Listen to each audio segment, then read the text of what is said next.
आणि चिंतन करून मग निर्मिती करायची. तशी ब्रह्मदेवानं निर्माण झाले. पण मग आता आपल्याला निर्माण कोणी केलं म्हणून आजूबाजूला सगळीकडे बघायला लागले तर कोणी नाही आहे. तेव्हा शब्दरूप निर्माण झाला की तू तप कर म्हणून ब्रह्मदेवानं तप केलं आणि कमळाच्या भागातून खाली जाऊन भगवान नारायणाचं दर्शन केलं. मग मला ज्ञान कसं होईल म्हणे तुला ज्ञान आपोआप होईल भगवंताच्याकडून.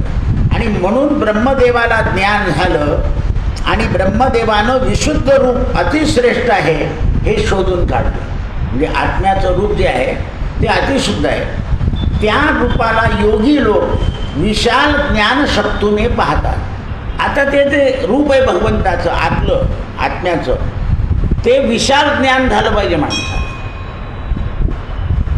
असं पराकोटीचं ज्ञान झालं जसं ज्ञानोबाला झालं, तुकोबाला झालं, नामदेवांना झालं, तुलसीदासांना झालं, समर्थांना झालं. या संतांना विशाल ज्ञान झालं आणि विशाल ज्ञान होऊन या संतांनी संसार न करता संसारातलं ज्ञान लिहून ठेवलं आहे. कारण संसारातलं ज्ञान किरकोळ आहे आणि आत्मज्ञान हे विशाल आहे. मग ज्याला विशाल ज्ञान होऊन जातं त्याला हे ज्ञान उरत नाही, हे किरकोळ आहे, त्याला तेव्हाच समजतं. म्हणून भगवंताचं रूप जाणून त्यांनी भगवंताच्या विश्वरूपाचं वर्णन केलं. चरण, मांड्या, भुज, मुख, मस्तक, कर्ण, नेत्र, नासिका, मुकुट, कुंडल आणि इत्यादींचं ध्यान करत गेले ब्रह्मदेव. ध्यानानंतर नारायणापासून ब्रह्मदेव उत्पन्न झाले म्हणून ब्रह्मदेवापासून मरीची ऋषी, देव, पशु, पक्षी, मनुष्य हे उत्पन्न झाले. हे अविनाशी नारायणाचं जो रूप आहे.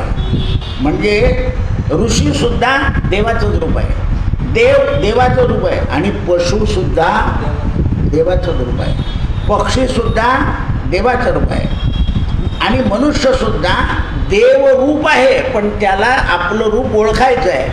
इतर जन्मामध्ये रूप ओळखता येत नाही. दुर्लभो मानुषो देहो देहिनाम क्षणभंगुरा. मनुष्य जन्म दुर्लभ आहे पण त्या दुर्लभ जन्मामध्ये आपल्याला आत्म्याचं स्वरूप कळतं. नारायण हे अविनाशी स्वरूप आहे. नारायणाचं स्वरूप का जाणायचं आहे तर ते अविनाशी आहे, कधी न नाशणार. मग अशा अविनाशी परमात्माने मत्स्याधिक अवतार का धारण केले? कूर्म अवतार, वराह अवतार. तर ते विराट रूपी पुरुषाला जगाच्या कल्याणाकरता सगळे अवतार धारण करून जगाला सांभाळावं लागतं. पहा तुम्ही मनुष्य करताय पण एखाद दिवशी जर घरात कोणी नसेल तर झाडझूडसुद्धा करत्या माणसाला करावी लागते. असं आहे. आपल्या घरात सुद्धा कोणी नसेल तर आपल्याला करून घ्यावं लागतं. चहाची कप बशी विसळून घ्यावी लागते. कर्त्या पुरुषाला भगवंतानी कसं केलं ते तर भगवान करताय. मग ब्रह्मदेवाला कर्ता निर्माण केला. मग ब्रह्मदेवाने केलं. पालन स्वतःकडे ठेवलं, ब्रह्मदेवाकडे उत्पत्ती दिली, त्यांनी शंकराकडे संभार दिला. अशा प्रकारे विराट रूपी पुरुषाच्या नारायणाला प्रथम ब्राह्मण रूपी अवतार देवाने धारण केला. मग ब्रह्मदेवाला सांगितलं की आता मी अवतार धारण करतो. म्हणे तुम्ही कोणता अवतार धारण करतात? म्हणे सनत कुमार. म्हणून पहिला अवतार धारण केला सनत कुमार. सनत कुमारांनी भगवंताच्या चरित्राचा नारदाला उपदेश केला. म्हणजे नारदाला भगवंतानेच भागवत सांगितलं. म्हणून ते म्हणतात दुसरं असाध्य अखंड नैतिक ब्रह्मचारी पाळून बद्रीनारायणाच्या वनामध्ये सनत कुमारांनी वास्तव्य केलं. कशा करता तर ब्रह्मदेवाला सृष्टी निर्माण करताना अडथळा होऊ नये म्हणून तप भगवान करीत होते आणि ब्रह्मदेव कार्य करीत होते. जसं घरातली स्त्री माणसाला म्हणते तुम्ही बाहेर जा बा, आम्ही घरातलं पाहून गेल, तुम्ही काळजी करू नका. म्हणजे घरातली स्त्री जर घरात कर्म करत असेल तर ते तिचं काय आहे तप. पण आता घरात किती दिवस करायचं आहे, घराचा कंटाळा आला, चालले मी एन्जॉय, हे झालं असं आहे. म्हणून कर्त्या पुरुषाला मग डबा खावा लागतो. अरे म्हणून ते म्हणतात मग भगवंताने नैष्ठिक ब्रह्मचार्याचं वर्णन केलं तर यज्ञाधिपती देवानं अभिवृत्ती करता हिरण्याक्षानं पाताळात नेलेली पृथ्वीचा उद्धार करण्याकरता दुसरं वराह रूप धारण केलं. आणि त्याच देवानं ऋषी वंशामध्ये तिसरा अवतार नारद म्हणून धारण केला. पंचतंत्र नावाचा ग्रंथ लिहिला नारदांनी आणि वैष्णवांना कथन केला.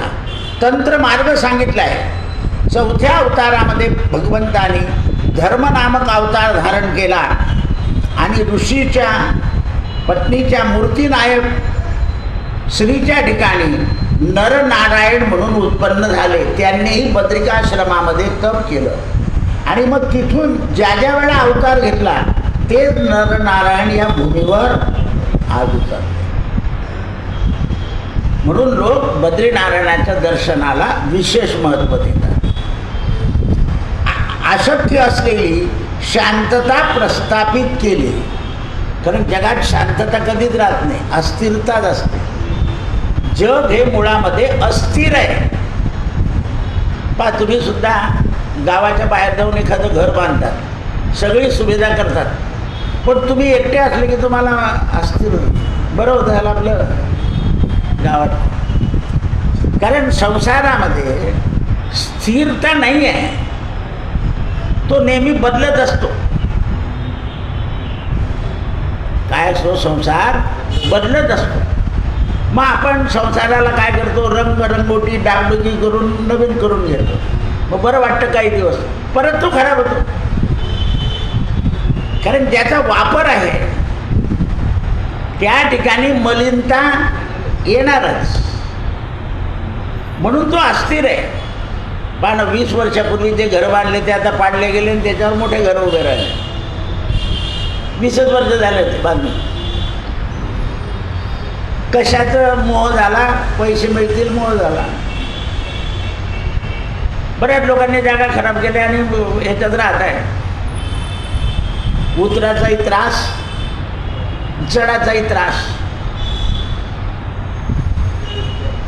जास्त त्रास व्हायला लागला. पोरं म्हणतं काय झालं, उतरता खाली काय लावला रिकामा, बोलणे ऐकावं लागतं.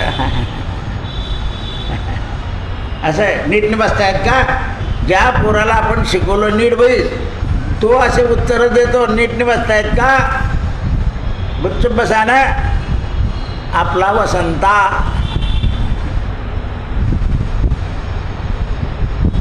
असं आहे. कारण आदर नाही ना, हात धरून उतरून दिले एवढं, त्याच्याजवळ वेळ पण नाही आणि सवय पण नाही. नाही त्यांचे हात धरतो. ज्यांचे धरायला पाहिजे त्यांचे धरत नाही.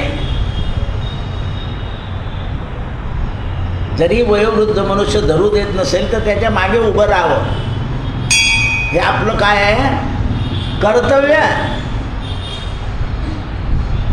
काय म्हणतं माहिती का, पोरं पुढे त्यांना हाल होतील असं त्याला ऐकू येतात घे.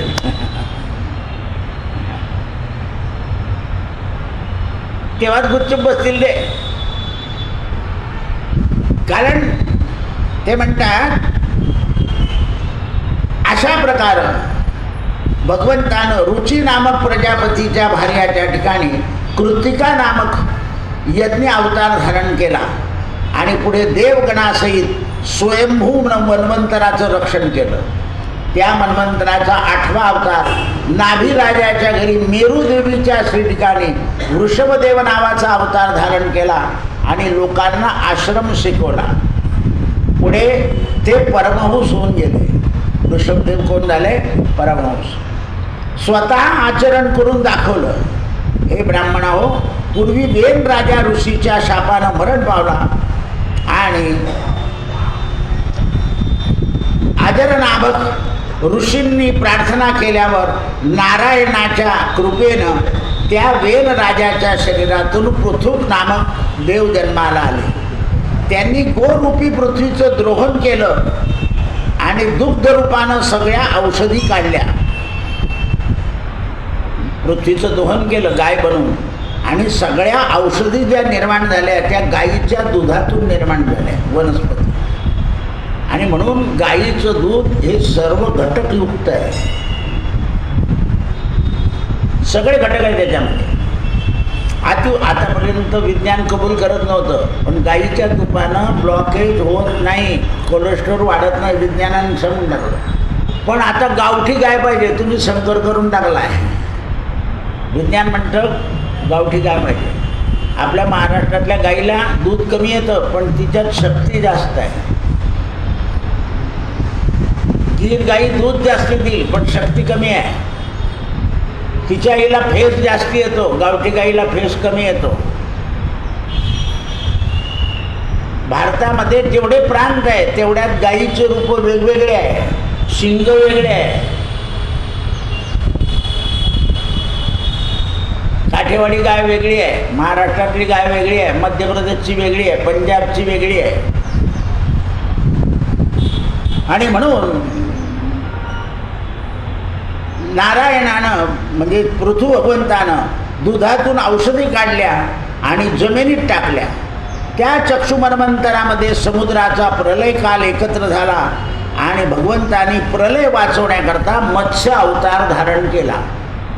मत्स्य अवताराकरता सत्यव्रत राजाची गरज होती. त्याला म्हणतात सत्यव्रत मनू. आपल्या मनानं सत्याचं व्रत आचरण केलं की आपल्याला ईश्वराच्या प्राप्तीकरता वेळ लागत, पण मनानं सत्यव्रताला धरून ठेवलं पाहिजे.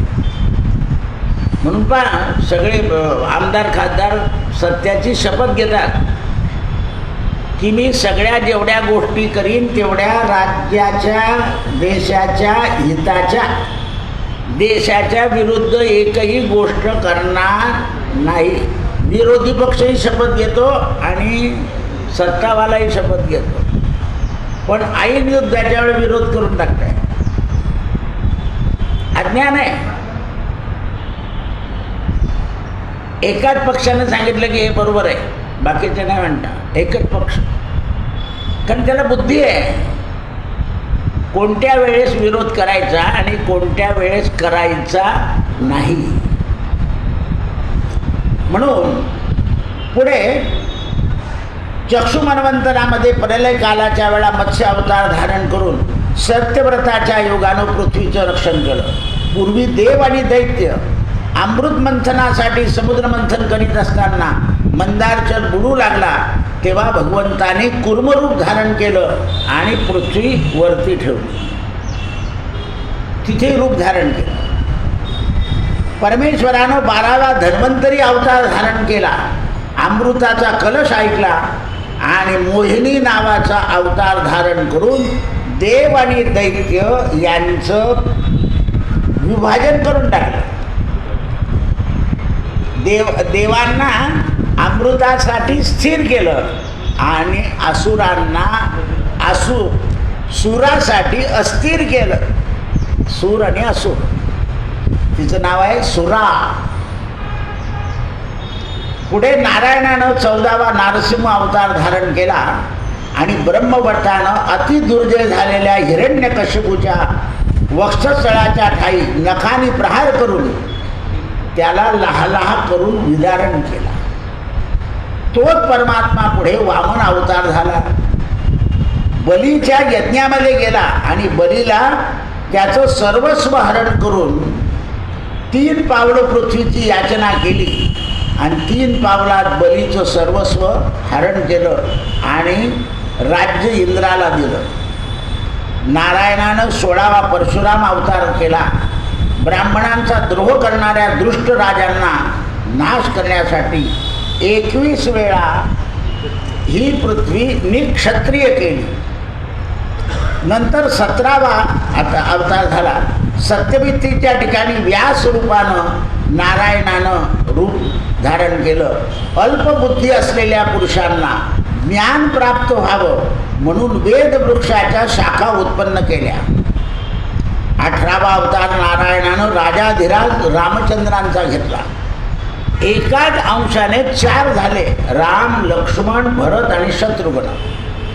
पुढे देव कार्य करून सेतुबंध बांधला आणि समुद्रावर निग्रह करून, आतापर्यंत लोक म्हणे खोटे आहे सेतू, आता सेतू दिसतो, तो आकाशात फोटो घेतला जातो आणि आपल्याला टाकला जातो. पुढे 19-20 2 अवतारांमध्ये भगवंतांनी बलराम श्रीकृष्ण अवतार धारण केला. यादव कुलाचा भुभार अडवला. अतिशय यादव झाले होते. आता बा कसे उन्मत्त झाले ते यादव. पुढे कलियुग प्राप्त झाले असताना देवाचा द्वेष करणारे असुर मोहित करण्यासाठी भगवंताने बुद्ध नामक आणि जैन पुत्र नामक उत्पन्न झाले. नंतर कलियुगाच्या शेवटी सगळे राजे धनासाठी चोऱ्या करतील. शेवटी सगळे जेवढे राजे आहे ते धनच पाहिजे, दुसरं काही नको, आणि त्याच्याकरता चोऱ्या करतील. विष्णू शामक नावाच्या ब्राह्मणापासून उत्पन्न होणारा हे ब्राह्मणा, त्याला मोठ्या सरोवराच्या ठिकाणी सहस्रविधी तो हरीच्याच अंशापासून पुढे देवकलंकी होणार आहे. आणि कलंकी होऊन दोन्ही हातामध्ये शस्त्र घेतील, घोड्यावर बसतील आणि भाल्याने एकेकाला संपत जातील. सर्व नारायणाच्या अंशाने अवतार होतात. पण या सगळ्या अवतारांमध्ये श्रीकृष्ण अवतार आणि राम अवतार हे पूर्ण अवतार आहे.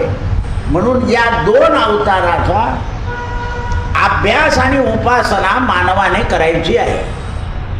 या सगळ्या अवतारांमधून 2 अवतार असे आहेत की राम अवतार आणि कृष्ण अवतार. या 2 अवतारांची उपासना करायची आहे आणि अभ्यास करायचा आहे. त्यामध्ये जसं वागले रामायणामध्ये तसं वागायचं आहे आणि कृष्ण चरित्राचा आनंद घ्यायचा आहे. राम को जानो, कृष्ण को मानो. कृष्णाप्रमाणे काही करायचं नाही आहे, फक्त त्या कथा ऐकायच्या आहे. त्यावेळेला अज्ञान नष्ट होईल.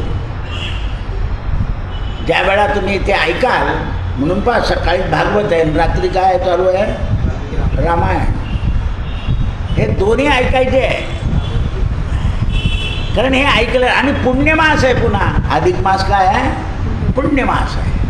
पुण्यमासामध्ये ऐकल्यानं बुद्धीमध्ये लवकर बसतं. काळ अनुकूल असावा लागतो. मग बाकीचे मास पुण्यमास नाही का, पण हा विशेष पुण्यमास आहे की हा भगवंताचा आहे, ह्याच्यात दुसरं काही विचारत नाही. आता कोणी तुम्हाला साखरपुड्यालाही बोलवायला येणार नाही आणि डोळे जेवणालाही नाही. असं आहे मलमास, म्हणून पुण्यमास आहे. यात्राही करायची असेल तर जे तीर्थ पाहिलं तिथेच जावं लागतं. जे नवीन तीर्थाला जायचं नाही मलमासात, तेही सांगून टाक. म्हणून ते म्हणतात या 2 ग्रंथाच्या श्रवणानं आणि मनानं माणसामध्ये सावधानता येते. नाही रे, आपण असं ऐकलंय, असं करायचं नाही. आणि अशा अभिप्रायानं स्वतः निराकार केवळ शुद्ध ज्ञान स्वरूप असा जीव स्थूल शरीर भगवंताच्या मायेनं मोहित होऊन जातो. एवढं जरी ऐकलं, श्रवण केलं, तरी मनुष्य हा स्थूल देह आहे. हा स्थूल देह मायेच्या मोहाने मोहून जातो. याला स्नेहपाश होतो. आधी माता पितांचा स्नेहपाश, मग पत्नीचा, मग पुत्रांचा, मग नातवांचा. या पाशाने तो दिवसेंदिवस बांधला जातो, जखडतो. पहा तुम्ही कोणी बाहेर चालणार लगे आपण म्हणतो त्याच्याकडे लक्ष ठेव रे भाऊ, नाही तर तुम्ही तुमच्या दांगडत राहाल. ते म्हणता आम्हाला काय समजत नाही का, तो का आमचा नाही का, असं समजत. पण आपला पाश जातो का. आणि ज्ञानी लोक काय म्हणतात, त्याला बरं झालं 2 दिवस आनंदाने राहू. तर पाश असा द्या. आणखीन त्याला एक नाव आहे भवपाश. भवपाश आहे. आणि आता तर हे यंत्र लगेच गेलं 1 घंट्यातच परत फोन येतो, गाडी बंद पडली. आपलं थकथक होते, गाडी बंद पडली, गाडी बंद पडली, होईल ना सुरू. हा पाश आहे असा. आपण लगेच फोन करतो, पोचले की नाही, पोचले की नाही, पोचले की नाही. पाश. थोडं विसरायला काय हरकत आहे, पण नाही, हा पाश आपल्याला विसरू देत नाही आणि स्मरण ठेवतो कायम. म्हणून त्याला भवपाश म्हटलंय. मग या भवपाशाला तोडायला कोण आहे तर म्हणे भवरोग वैद्यम. या भवरोगाचा एक वैद्य आहे, त्याचं नाव आहे सद्गुरू. म्हणून दोन्ही अवतारामध्ये, रामकृष्ण अवतारामध्ये सद्गुरू केले. रामानं केलं वसिष्ठाला आणि कृष्णानं केलं सांदीपनीला. द्वारकेहून जाता जाता उज्जैन करून मग हस्तिनापुरात जायचे नेहमी. येता येता उज्जैन करून मग द्वारकेत जायचे. प्रत्येक वेळेला गुरुच्या दर्शनाची आणि व्यवस्थेची काळजी व्हायची. आणि जेव्हा सगळं महाभारत संपल्यानंतर सांदीपनीला नमस्काराला गेले, माझं कार्य संपलंय, आता जाण्याची आज्ञा द्या. तेव्हा सांदीपनाने म्हणाले, हरी तुम्ही मानवी रूप धारण करून कार्य केलं ना, तर आता देवरूप घेऊन जा, माझ्या आज्ञेची गरज नाही. कारण शिष्याला पुत्राला जाण्याची आज्ञा देता येत नाही. सच्च सांगून टाकलं, मला आज्ञा देता येणार नाही. तुला आज्ञा मोडल्याचं पाप लागणार. हो.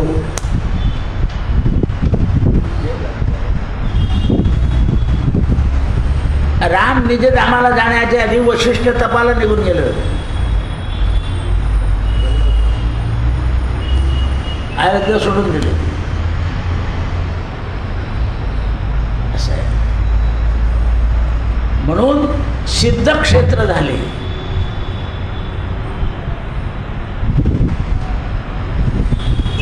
नारायणानं पुढे महर्षी स्वयंभू म्हणून अत्याधिकने निर्माण झाले. काश्यप हे प्रजा निर्माण करण्याच्या हरीच्याच अंशानं निर्माण झाले. नारायणाचे अंश असून श्रीकृष्ण हे साक्षात पूर्ण ब्रह्मरूप आहे. प्रतियुगी दानव हे इंद्राचे शत्रुत राहतील आणि दानवांच्या संहाराकरता भगवंताला स्थूल देह धारण करावाच लागेल. कारण दानव का संपणार नाही, त्यांचं कार्य संपलं झालं. पहा तुम्ही, रावण गेला, कुंभकर्ण गेला, शिशुपाल दंतवक्र आले. क्रम आता तर रावणांची कमतरताच नाही आहे, कुंभकर्णाची तर कमतरताच नाही आहे,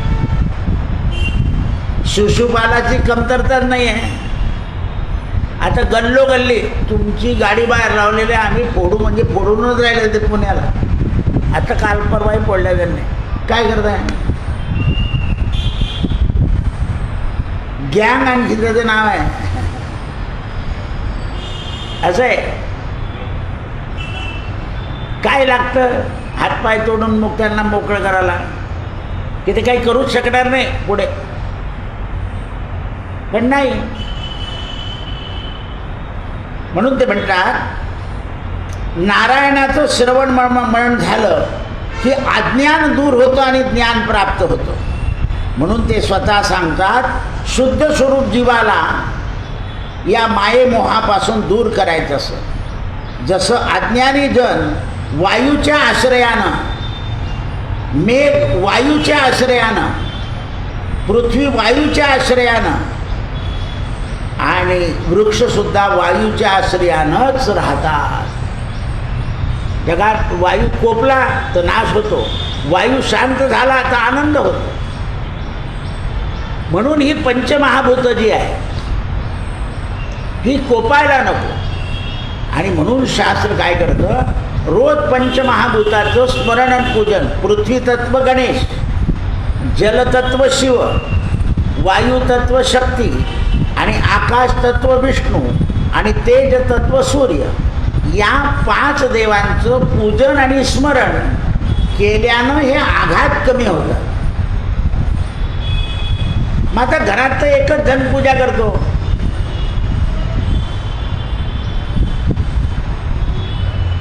पूजेचं फळ सगळ्यांना मिळतं का? नाही. पूजेचं फळ संपत्तीत मिळेल, पण पूजा झाल्यावर तुम्ही भावपूर्वक नमस्कार केला तरच तुमचं रक्षण होईल.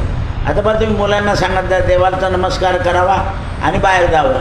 हां केला तर होता, नुकचं काय माझी गाडी पंक्चर झाली असं उत्तर देतो. तो नुसतं सांगण्यावरून केला, भावपूर्ण केलेला नाही. आता काल एक ग्रस्त मला विचारून सुरतला गेले होते. मी दादा 4 दिवस सुरतला जातो आणि तिकडनं येतो. येता येता अशा ठिकाणी गाडी बंद पडली की इकडेही गाव 5 किलोमीटर इकडे गाव मिळतं आणि गाडीमध्ये ड्रायव्हर नाही, स्वतः गाडी चालवतो, पत्नी आणि पोरगा, 3च जण होते. तेवढ्या वेळात एक गंध लावलेला माणूस आला मोटरसायकलवर. तो म्हणे काव काय झालं? म्हणे गाडी बंद पडली. त्याने चालू करून पाहिली. त्याने सांगितले या गॅरेजवाल्याला माझं नाव सांगा आणि मी त्यांचा चुलत भाऊ आहे, मी अमुक अमुक ठिकाणी आहे, तुम्ही माझं नाव सांगितलं तर येईल म्हणे तो, नाही तर तू येणार नाही. तो माणूस पुढे निघून गेला. त्याला खात्री होती तो माणूस येईल. याने फोन लावला की मी अमुक अमुक माणसाचा चुलत भाऊ आहे, माझी गाडी बंद पडली, भाऊने सांगितलं की त्यांना फोन. तो माणूस त्याची गाडी करून आणून दिली, चालू करून दिली, गाडी चालू झाली. जळगावला आला आणि जळगावला गाडी कुठे बंद पडली? घराच्या आधी. भावपूर्वक जर तुम्ही नमस्कार केला तर मध्ये साह्य मिळून जाईल आणि तुमच्या घरापर्यंत येईपर्यंत परत गाडी थांबेल. म्हणजे तुमचं जे कर्म आहे ते तसं. परवाचीच गोष्ट आहे.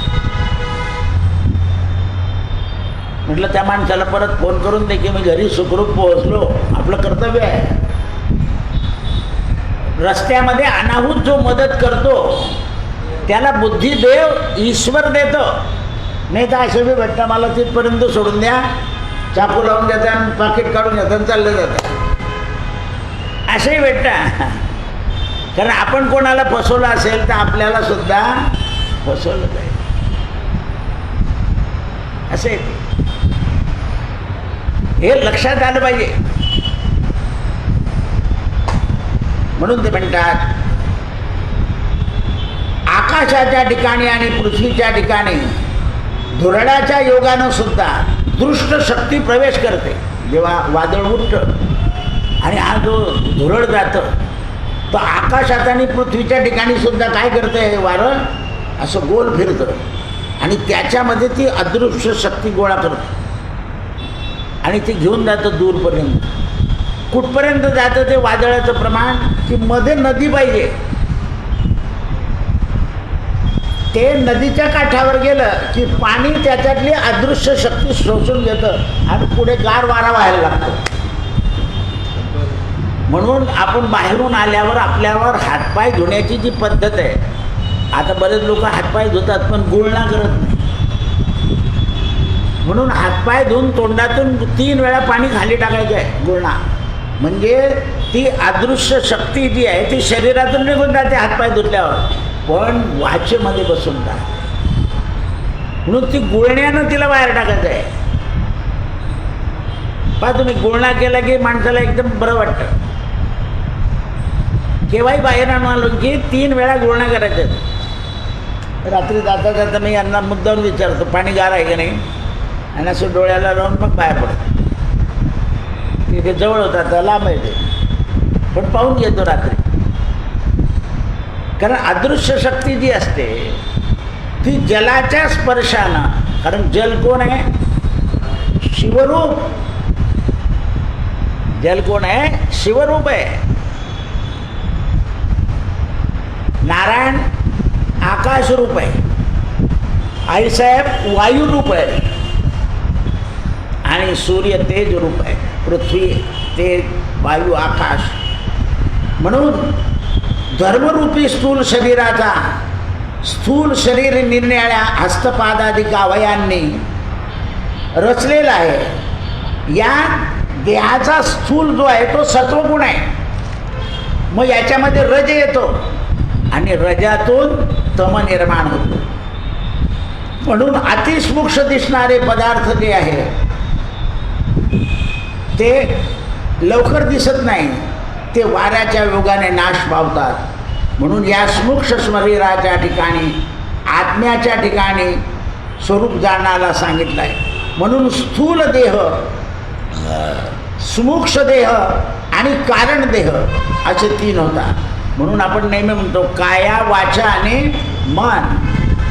कायेन वाचा मनसेंद्रिया बुद्ध्या स्मरावा प्रकृतीस्व करोमि यज्ञम सकलम परस्मी नारायणातील समर्पयामी.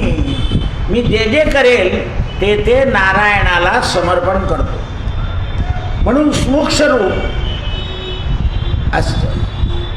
षड्गुण ऐश्वर्य संपन्न परमात्मा त्वचा, नेत्र, कर्ण, जिव्हा, नासिका आणि मन या 6 इंद्रियाचा नियता बनवला पाहिजे. म्हणजे देवाच्या आज्ञेनं आणि शास्त्राच्या आज्ञेनं हा जो षड्गुण संपन्न परमात्मा आहे, त्वचा, नेत्र, कर्ण, जिव्हा, नासिका आणि मन हे 6 इंद्रिय देवाच्या कृपेने कोणतीही त्वचा पाहिली तरी आपल्याला मोह व्हायला नको. कोणाच्याही नेत्राकडे पाहिलं किंवा आपल्याला नेत्र कटाक्ष व्हायला नको. जिव्हा अपवित्र पदार्थामध्ये जो रस आहे तो जिव्हेनं मागायला नको. आणि नासिका दुर्गंध घ्यायला नको. आणि मन ईर्षेनं वाढायला नको. असे जेव्हा गुण माणसामध्ये येतात तेव्हा इंद्रिय परमात्मा सांभाळतो. म्हणून संत लोक नेहमी म्हणतात हस्तपाद इंद्रियाशी पूजा देई ऋषिकेशी. ऋषिकेश म्हणजे इंद्रियांचा मालक. प्राणी मात्रांच्या अंतर्यामी होऊन क्रमाने इंद्रियांना स्पर्श, त्वचेला काय आवडतो? स्पर्श आवडतो. नेत्राला काय आवडतं? रूप. शब्द कानाला, जिव्हेला रस आणि गंध नासिकेला आणि चिंतन मनाला. पाहत तुम्ही आपण द्रव्याचं चिंतन, पुत्राचं चिंतन, स्त्रीचं चिंतन, पुरुषाचं चिंतन, मन काय करतं? चिंता करतं. असं आहे. दोन्ही नोकरी करणारे असले ऑफिसमधून निघताना ती आली की नाही भेटेल का रस्त्यात, हा म्हणतो हे केलं, चिंतन चालू असतं. पुत्र घरी आले की नाही, किंवा बाया नोकरीला असतील पोरं घरी बरोबर आहे किंवा नाही, चिंतन लगेच. ऑफिस सुटलं की ते चिंतन येतच मनामध्ये.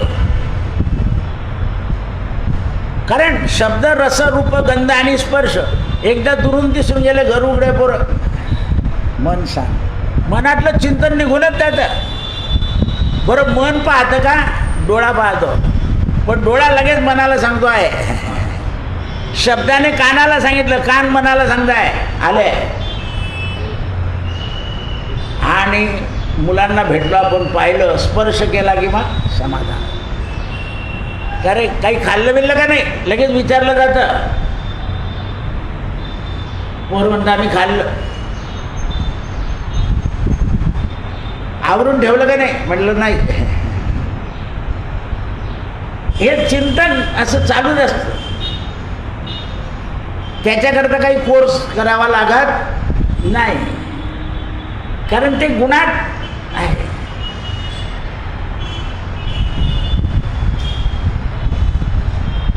विषयाचं दुरूनच गंधग्रहण केल्यानं स्वीकार करतो. हे जे विषय आहे ना, नुसते डोळ्याने दिसले, कानाने ऐकले, वास आला की लगेच तयार, भजे तयार झाले, वास झाला, कळून जातं. जिलेबी तयार झाली, भाकरी, वास आला की भाकरी आहे. पदार्थ न पाहता वासावरून कळून जातं. त्याविषयी मनुष्य आसक्त होतो. पण ज्ञानी लोक संयमी असल्यामुळे आसक्त होत नाही. जीव जो आहे तो आसक्त होऊन जातो. कारण जीव हा स्वतंत्र राहतो. महात्मे काय करतात, जीवाला परमात्म्याच्या स्वाधीन करतात, म्हणून स्वातंत्र्याने राहत नाही. म्हणून नित्य नेहमी तो प्राणी आपल्याला ते काही नित्यनेम नीट करायचं नाही. पण लक्ष्मी वल्लभ तयार तोच पाहिजे, लक्ष्मी पाहिजे, नारायण नसलं तरी चालेल.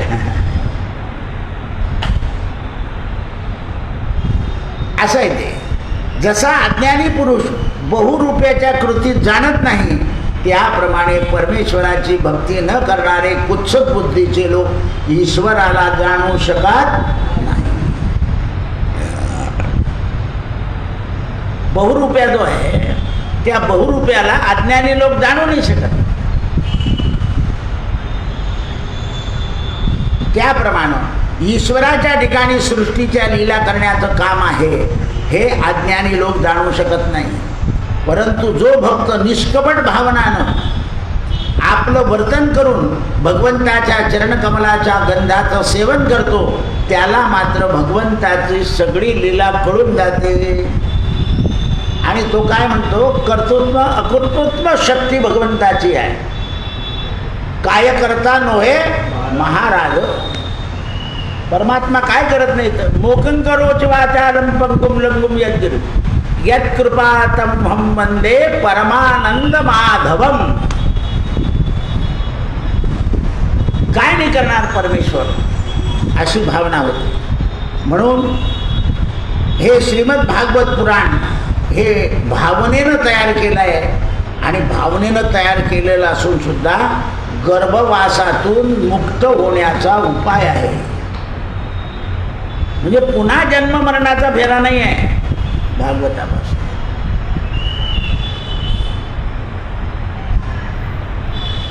म्हणून वेदतुल्य. आता काही लोक नित्य वाचताना तर त्यांची अवस्था कशी होते बघा. काय कुठे जावंसं वाटत नाही, लग्नात नाही गेलं तर जेवायचं नाही, नुसते पैसे वाजून चालले यायचे. लोक असं काय उदास होत चालले नाही. त्यांना त्या भागवताच्या श्रवणानं वाचनानं हे सगळे विषय आपल्याला अपायकारक आहे हे बुद्धीला पक्क पटून जातं. भले घरी आल्यावर दूध पिऊन राहतील ते, पण ते म्हणतील नाही. आपण म्हणू संध्याकाळचं सकाळचं काटून मोडून या, ते नाही करणार. त्यांना माहिती आहे ना ते कसं आहे. असं परिणाम होतो. अन्न जे आहे ते स्थूल देहाकरता खाल्लं जातं, स्मुक्ष देहाकरता नाही. म्हणून त्यांना स्मुक्ष देहाची आवड लागून जाते श्रवणानं. एकदाच पदार्थ घेतील पुन्हा नको, मला कधी हल्ली त्रास होतो असं सांगून देतील. कारण त्या रसनेंद्रियाला ते पोसत नाही. आपण रसनेंद्रियांना अति पोसतो. अति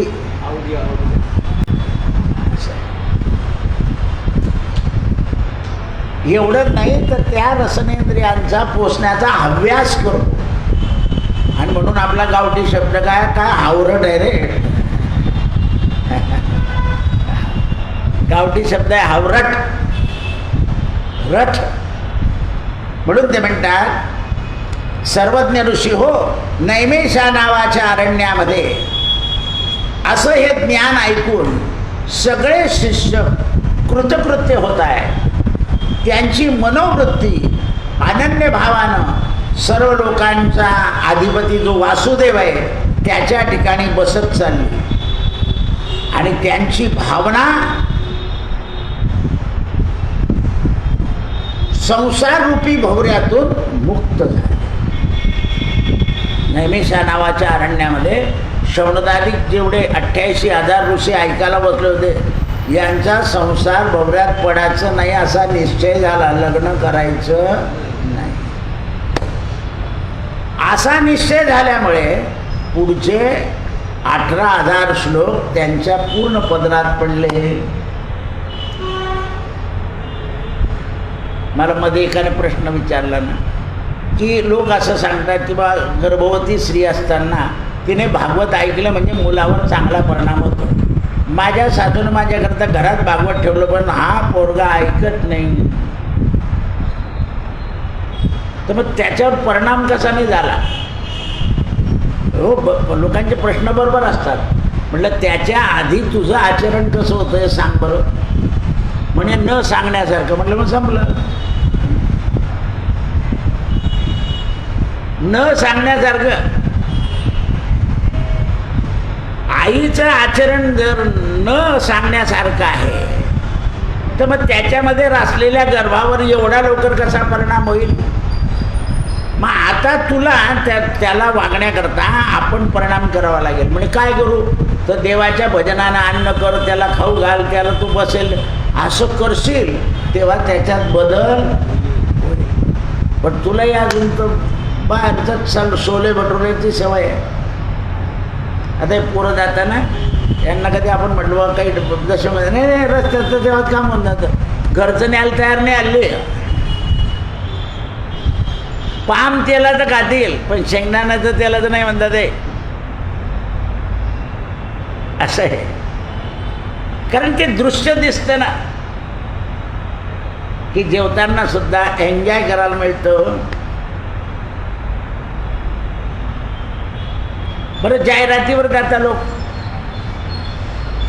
त्याच्यात किती सत्यता आहे तरी दाखवत आहे बरं की ते लोक पोळ्या करताना त्याच्यावर थुकता आणि पोळ्या दाखवता असं दाखवत आहे. तरी म्हणतात नाही हे एकदम सुपर आहे, तर स्वच्छ एकदम चांगलं आहे. पहा तुम्ही, कारण ते जो लोक करणारे लोक जे आहे ना ते बुद्धिहीन असल्यामुळे ते काय करतील याची गॅरंटी. ते आईस्क्रीममध्ये अंगठा निघाला होता, कुल्फीमध्ये शिदोड.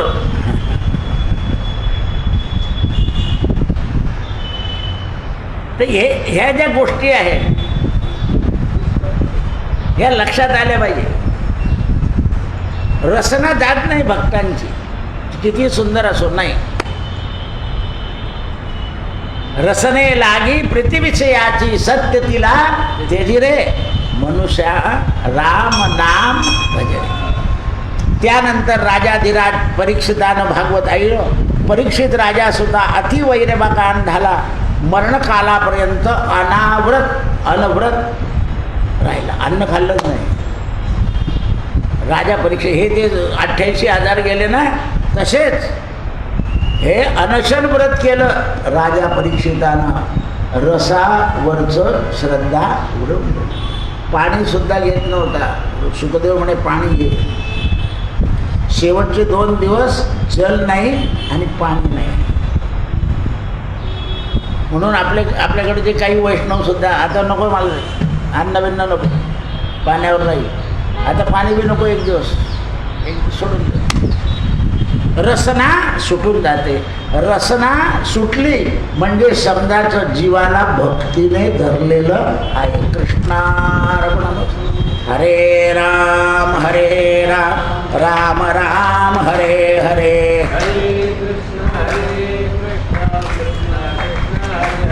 हरे राम राम राम हरे हरे.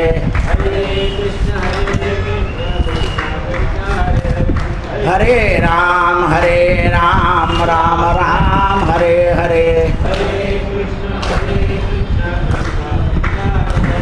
हरे राम राम राम हरे हरे.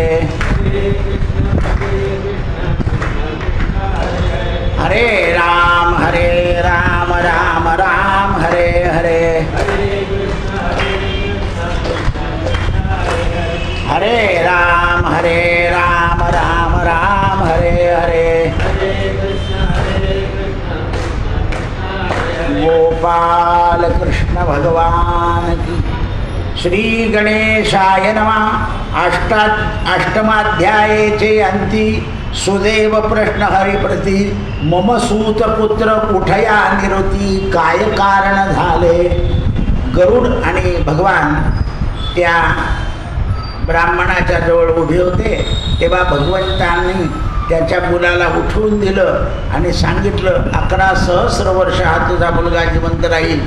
तेव्हा त्याने विचारलं, महाराज हा मुलगा कशामुळे उठला हे मला सांगा. म्हणजे मी अजून काय केलं पाहिजे. जेणे हा साक्षात ब्रह्मदेश बहुसंतोष पावला, जो माझा प्रिय परममास हा पुरुषोत्तम, याची सेवा अतिउत्तम तुझ घडली असे. हा माझा महिना जो पुरुषोत्तम होता याची सेवा घडली, तरी तुला हा पुरुषोत्तम महिना आहे याचं ज्ञान नव्हतं, तू रडतच होता. दैवयोगाने तुला स्नान घडलं, दैवयोगाने उपवास घडला आणि दैवयोगाने घडलं. तू आपल्या पत्नी सहित निमग्नासे पुत्र शोकात, खानपान भोगरहित एक मास राहिला. पुरुषोत्तम माधारी एक दिवस उपास करी, तयाचे सकळ पापे भुरी होय तात्काळ. म्हणजे या पुरुषोत्तम मासाचा महिमा असा आहे, एक दिवस जरी माणसाने उपवास केला तरी विमाना माझी आरुढन वेगे जातो वैकुंठ भवन, विप्र सहतुज पासोनी अद्भुत घडले. हे ब्राह्मणा, तुझ्याकडून हे अद्भुत घडलं. मास मात्र निरंतर सहज राहिला निरहाळ, अमोघ परिसर त्रिकाळ स्नाने झाली. पूर्वी आपल्याकडे सुद्धा घरामध्ये जर प्रेत असलं तर पेट नेईपर्यंत पाणी पित नव्हते लोक. आता लोक इकडे तिकडे कोपऱ्यात जाऊन पाणी, छान मला डायबिटीज आहे. लोक म्हणतात नाही रे भाऊ, आता जे झालं ते झालं, पी थोडंसं. कोणालाच राहू देत नाही लोक. म्हणून गुजरातमध्ये असं आहे, कोणी येणार लोक 3 तासाच्या आत रवाना करून देतं माणसं. हे मुलगी येणार आहे आणि ठेवा, ती नोटीस देते दुसऱ्या दिवशी, जिच्याकरता ठेवलं तिला. हे असं आहे. म्हणून त्या शेवाचे हाल होतं. 2 वेळा पोस्टमार्टम झालं त्या पोरीचं. काय काल संध्याकाळी जाळलं, काय दैव आहे बा. कलियुगामध्ये प्रेताचे सुद्धा हाल. कशामुळे? लोभ. आता एवढं घरून कोणी काही ऐकून घेणार आहे का? नाही. ते म्हणतात त्याचं नशीब असं, आपल्या नशिबात तर पैसा आहे, घ्या धुंडा. असं आहे. ज्यांना नको आहे त्यांना भरपूर मिळतो, ज्यांना पाहिजे त्यांना मिळत नाही, असंही घडतं काही वेळा. दोन्हीकडून करून यावं लागतंय. आणि नाही त्यांना भरपूर. पुरुषोत्तमाच्या सेवनापरी श्रेष्ठ नाही जगभद्री, वेद साधने तुच्छ. या महिन्याच्या पेक्षा बाकीचे ते साधन आहे ते साधे आहे म्हणे. अरे प्रत्यक्ष ब्रह्मदेव पुरुषोत्तमाशी साधन करीत असे जाणपा. अनेक साधने वळवटून, अनेक साधने ब्रह्मदेवाने एकत्र केली ना अधिक मास ठेवला, तर अधिक मासाचं पार्ट जोड गेलं म्हणे. ऐसा हा पुण्य पावन, यात तू केले तपाचरण, हे वत्सनंदन तुझा जिवंत झाला. आणि सर्व जगा माझी कृतार्थ झाला. जी जोपर्यंत चंद्र सूर्य आहे तोपर्यंत तुझं नाव या अधिक मासात निघत जाईल म्हणे. मानव जन्म पावोनी पाशी पुरुषोत्तमाचे ठाई, स्नानदानादी काही न आचरिती जे, ते अधम होती तयासी जन्मोजन्मी दुःख दारिद्र्य भोगती. जे या पुरुषोत्तम मासात काहीच करणार नाही म्हणे, ते दारिद्र्य भोगतील म्हणे. पुरुषोत्तम सेवजन मज आवडतो होय म्हणून, तयासी महाभाग्यवान धन्य धन्य करीतो तात्काळ. पुरुषोत्तमाचा महिमा काय सांगू विप्रोत्तमा, आता वर्णिता खंडिता सादर. ऐसे बोलोनी घननीळ अदृश्य झाला, गरुड तोही निघून गेला. गरुडे निघून गेले ते निघाले. मजपासोनी न घडले पुरुषोत्तम सेवन, तेच सफळ झाले पूर्ण उठला माझा पुत्र. ऐसा मास केव्हा देखील. असा हा महिना होता म्हणे, आता गेला. आता पुन्हा 3 वर्षांनी येईल तेव्हा. मग सेवा घेऊन तनयासी, पत्नी सहित पावला गृहासी. शुकदेव सत्यकृत्य करीत असे, आणि त्याने आपलं सत्कृत्य चालू केलं. कर्ममार्ग निस्पृह राहिला. कर्म करताना आपल्या अंगी निस्पृहता ठेवली. भक्तिमार्गाची इच्छा धरली आणि नित्य भजनाची आवडी लागली. म्हणून आपला कर्ममार्ग निस्पृह करावा. आणि भगवंत मार्गाची इच्छा धरावी आणि भजन करावं. आणि अंती आदरे दिव्य वैकुंठासी पावला, सगळे भोग भोगून तो गळगला. तोची तू दृढ धर्मराजा भूपती प्रसिद्ध झाला आता जगती. इकडे वाल्मिकी ऋषी सांगतात राजा तोच तू ब्राह्मण, आता इकडे राजा झाला आहे. शुकदेव विख्यात पुरुषोत्तमाच्या प्रभावाने जिवंत केला तो 12 वर्ष आयुष्य भोगून अंती वैकुंठाप्रत गेला. शुकदेवारण्यात सरोवरी तटी शुकरूप येऊन बैसला आणि त्याने तुझा उपदेश केला. तो तुझाच पोरगा आहे म्हणे, त्याने तुला उपदेश केला पोपटाच्या रूपात. यातील दुर्धर विशाळ खंडित सर्व काळ होऊन व्याकुळ पडती. हा संसार असा आहे म्हणे की शेवटी माणसाला दुःख देऊन जातो, व्याकुळ करून टाकतो. पण नातवाने काही घाण काम केलं, नातीने केलं की माणसाचं नाक गेलं. लोक म्हणतात आता नाक गेलं तर प्लॅस्टिक सर्जरी करता येते. लोक हुशार झाले. या स्तव बोधपूर्ण जरी कामे न उद्धरेन तरी भवबंधने पडेल. आता बघ म्हणे त्या मुलाने तुला बोध केलाय, हा पूर्वजन्मीचा पिता, तस्मात बोधू आता याच्यावर करू उपकार. त्या पोपट रूपाने सांगितलं की हा मागच्या जन्माचा पिता आहे, याला त्याला विचारतो मी सुख कुठून भोगतोय, सुख कुठून भोगतोय. तर हे तू भोगले पण आता ते भोगात अटकू नको. म्हणे ऋषीवर्या आपण पुरुषोत्तम पावन जो कथिला म्हणून तया अशी कैसे आचरावे, कशी कोणी पूजा करावी, कधी दाने द्यावी ती सांगा. ऐसे रायाचे ऐकोनी प्रश्न. आता वाल्मिकांना विचारलं त्याने की पुरुषोत्तम मास कसा करायचा. ऐकोनी वाल्मिक राजेश्वरा मज लागून तू प्रश्न विचारला, तो पूर्वी रमेने हरीला विचारिला. बा प्रश्नाचं असं आहे, तू जो मला विचारला ना त्या लक्ष्मीनं भगवंताला विचारलं. एके समयी वैकुंठ विहारी सुखी बैसले मंदिरी, क्षीराब्द तनया हस्त जोडोनी म्हणे वैकुंठनाथा तुमचे स्थान प्राप्त झाले मजसी आता. तुमचं ते स्थान प्राप्त झालंय हे मी काय केलं म्हणून प्राप्त झालं. आणि म्हणे तू अधिक मास पुण्य पावन केला आहे म्हणून माझ्या अधिक मासाची सुखदायक तया माझी स्नान. भगवान सांगताय आईसाहेबांना की स्नान करायचं, पूजा दान अक्षय सुफलागते. म्हणून कोणती पूजा करावी, कैसे दाने द्यावे हे सकळ मज सांगावे. संक्रांती न मान म्हणून अनुदिन पुरुषोत्तमासी स्नान दान जप तर्पण. वडिलांच्या नावाचं तर्पण, देवाच्या नावाचा जप, आपल्या हाताने दान आणि शरीराची शुद्धी स्नान. देवार्चन करावं, तैल त्याग भूमिशयन, तेल खाऊ नये, जमिनीवर झोपावं, एका पत्रवाळीवर झवावं. अनारसे दान, एकान्न भोजन, मुगाची डाळ पोळी, दिव्याची पूजन, दाम्पत्य भोजन, एक धान्य वर्ज, लवण वर्ज, शर्करा वर्ज, केव्हा साखर सोडावी केव्हा मीठ सोडावं. असा रवी रहित मास पुरुषोत्तम या माझी विशेष भक्ती आचरावी. प्रातःकाळी उठून शौच मार्ग करून दंतविधान करावे. मग शुद्ध वस्त्र नेसोनी अन्यथा हस्तपाद प्रक्षालावे. आचमन करावे संध्या देवार्चन, एक भुक्ताचा नेम घ्यावा.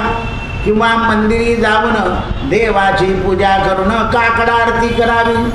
मग उपलिप्त निर्मळ चतुर्लिंग उद्यापनाच्या दिवशी गाईच्या शेणानं सारवावं, त्याच्यावर अष्टदळ ठेवावं, तांदळाचं काढावं. यथाशक्ती सुवर्णाची भगवंताची मूर्ती ठेवावी, नवीन कलश ठेवावा, देवाला पितांबर ठेवावा.